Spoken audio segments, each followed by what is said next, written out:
With Mahim coast of Mumbai reclassified as a bay, a large chunk of Mumbai's prime shoreline now opens up for development.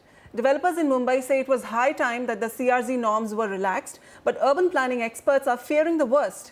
Let's get both views on the table today. Urban development expert Chandrasekhar Prabhu joins us on the show from Mumbai to highlight the environmental perspective, and Sujay Kalele, CEO of Kolte Patil Developers, will share the industry's viewpoint.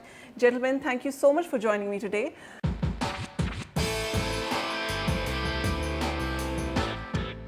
Sujay, let me begin with you. Mahim Coast redefined the CRZ belt, the radius reduced from 500 meters to 100 meters. How is the developer industry, the developer community in Mumbai viewing this development? Well, it's a welcome move, more from the perspective that, this is an area which is already densely populated. There are buildings which are already inhabited by people. When they were built decades ago, there was nothing called as CRZ, but because of the rules that came into being post those buildings coming up, the redevelopment of that entire Dadar, Mahim, Matunga belt has been held up because of the CRZ. So that will only make sure that the people who are already staying there get good quality of life while also unlocking some amount of land potential, which ultimately will result into moderation of pricing. All right. So, Mr. Prabhu, as an urban development expert, what is your opinion on how the Maharashtra Coastal Zone Management Authority acted by redefining the Mahim coast as a bay?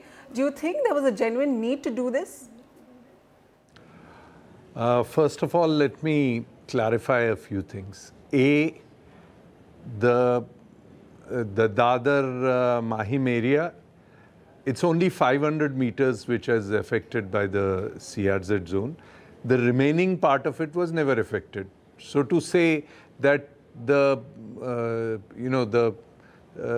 development was strangulated or stopped because of CRZ is a myth, because that beyond 500 meters you should have seen all the development happen. So that's not true. Second is, in the Bombay's experiences, as and when more development takes place, the rationalization of prices happen. Development has happened. Bombay was 1 FSI, then it was increased to 1.33, then it was increased to 2, then it became unlimited, and so on. The FSI kept on increasing, lot of square feet was built.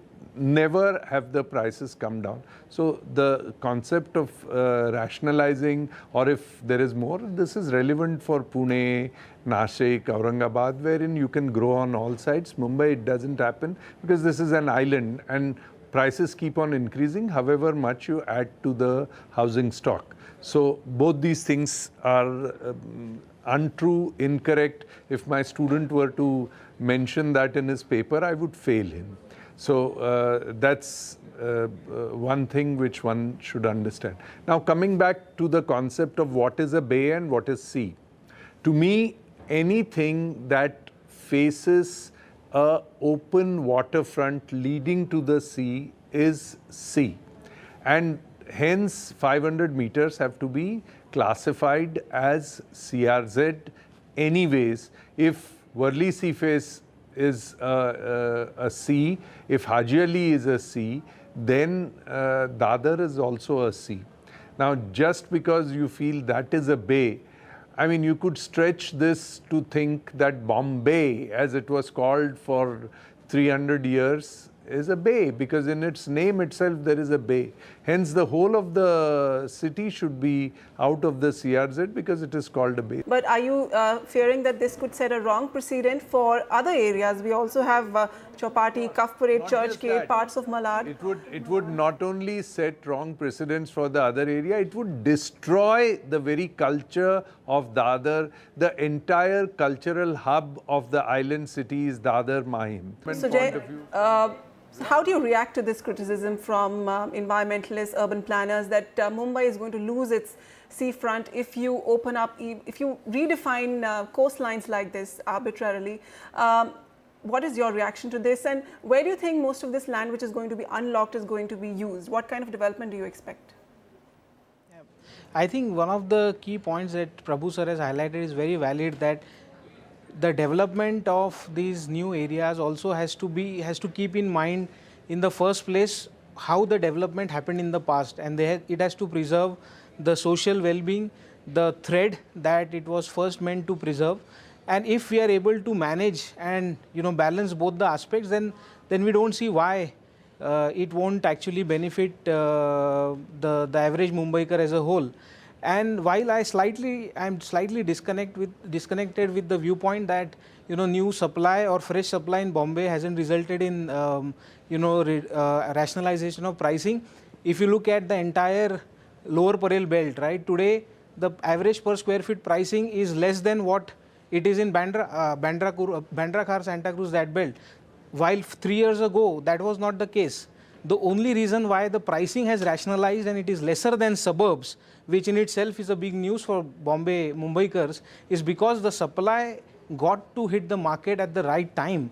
So while it is right that historically the pricing has not moved as per supply because the supply has kind of hit the market in various strata, if the supply hits the market together, there is a chance that we'll see rationalization of prices. But absolutely, as far as the cultural heritage, preservation of history, preservation of the social thread, the fabric goes, I think it's possible, and it has been proven with so many schemes. If you just purely compare the coastal protection norms that India as a country has with some of the Western countries, we still believe that there is a merit in balancing the need of urban development and the need for preserving the coastal norms. Balancing all aspects, Mr. Prabhu, a lot of these areas where there are a lot of old slum clusters, old dilapidated buildings which are potential projects for redevelopment.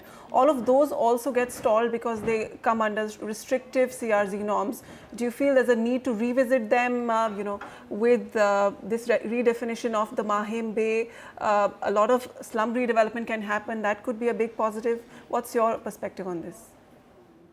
No, slum redevelopment in any case in CRZ areas under the new gazette has been permitted. So it is not an issue whether slum redevelopment, if you make it a bay then it will happen, and if you don't make it a bay then it won't happen. It's not like that. Under the new guidelines which were issued by the Environment Ministry, if the slum redevelopment in these areas have to be there, any of the areas which fall into coastal regulation zone, there are certain norms which they have to follow, and if they follow it, that is possible. So no slum redevelopment project was stalled due to it being in CRZ under the new this thing. Of course, it takes some time for the new laws to sink into people. So that argument has no this thing, because anything that you do, cold-blooded murder, you always use the poor for that. So you say, no, all this is going to help slum. It's not going to help slum redevelopment, because otherwise also under the old norms, slum redevelopment was possible if you followed certain principles, because the new guidelines of the Environment Ministry permitted slum redevelopment in coastal regulation zone areas, provided they followed certain this thing. Now the issue is whether you want to follow that or you don't want to follow that, and by removing it outside the purview of the CRZ, you will not follow it at all. So that argument doesn't have any this thing. Secondly, with regard to rationalization doesn't mean you compare Lower Parel with Bandra, and so each area has its own dynamics of growth in prices, and Lower Parel prices should be compared with Lower Parel prices, not with Bandra prices. If Lower Parel prices at any stage showed a downturn, then I would say that certain rationalization has happened. There has never been a downturn. You are having flats being sold at 40 crores and 50 crores. Now the question is, who buys that? That's another issue. But when the mill lands were given, I mean, unfortunately the memory is very short. If you go into your own archives and take interviews of people when Lower Parel was being developed and when the mill lands were being released, they said the moment you release the mill land, you'll see that Lower Parel will provide affordable housing to people. Has it been affordable? 40 crores or 10 crores? Sujay, do you feel most of the outcry on this issue is because we expect that most of the projects that will come up in this land which is unlocked are going to be premium projects? Well, if you take into account, if I just further the Sir's argument of the new DCR, I think as per the new development control rules released in January, February, 20% of, if your plot area is actually more than 4,000 square meter, 20% of that also now has to be reserved for EWS and handed over to MHADA. So I don't see actually why, as Sir rightly said, every location has its own dynamics. So if a particular plot of land is facing the sea, it will be premium. If a particular plot of land is constrained by views or whatever XYZ other planning constraints, you will see more affordable or more 2-bedroom, 3-bedroom kind of thing. So it's not as if that a Lower Parel or a Dadar doesn't have 2 bedrooms. Like it has 5 bedrooms, it has also 2 bedrooms. Like it has 30,000 rupees a square feet, it also has projects which are unable to sell at 18,000 rupees a square feet. So I think overall, to say that blanketly only premium housing projects will be done, I think that's a blanket statement. Already we have 20% reservation for EWS that we have to hand over to MHADA. Unfortunately, that also applies to redevelopment of societies, where as a redevelopment kind of doing redevelopment projects, we also have to have independent building of 20% EWS. So even if I do a 4-bedroom, which hypothetically I am able to sell for 20-30 crores, in the same complex I also have to do 40 square meter apartments, which I have to compulsorily hand over to MHADA. So I think government is trying to balance the needs for all the interested parties by relaxing something, by making sure compulsions are coming, reservations are coming in. But broadly again, I think one point, it has to be uniform. It has to be uniform across the thing, and we cannot have selective policy making just for a particular belt. Okay. All right, so Sujay Kalele, Mr. Prabhu, thank you so much for joining me today. So there you have it, Mumbai's coveted coastline.